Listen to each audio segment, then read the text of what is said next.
ஒரு பேட்டி கொடுத்துருவோம் பாய் நம்ம சேனலுக்கு.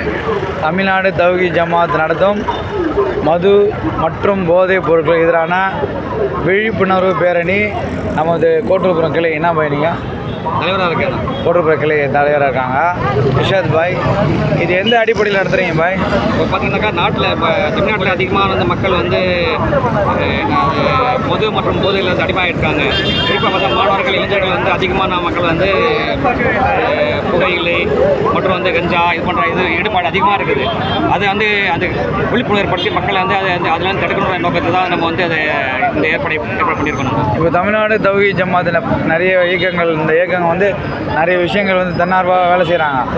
இப்போ நீங்கள் இந்த மாதிரி நிறைய வெள்ளத்துக்கு உதவி செய்கிறீங்க, எல்லாமே செய்கிறோம். இப்போ நிறைய இந்த விஷயத்தையும் நீங்கள் கையில் எடுத்துருக்கீங்க. இந்த மாதிரி சமூகத்துக்கு விழிப்புணர்வு ஏற்படுத்த சமுதாயத்துக்கு தேவையான எத்தனை கிளை கலந்துக்கிட்டு பாய் சொல்லியிருக்காங்க இல்லையா? வெயிலில் நிற்காது நாடுவதே இந்த இஸ்லாமோட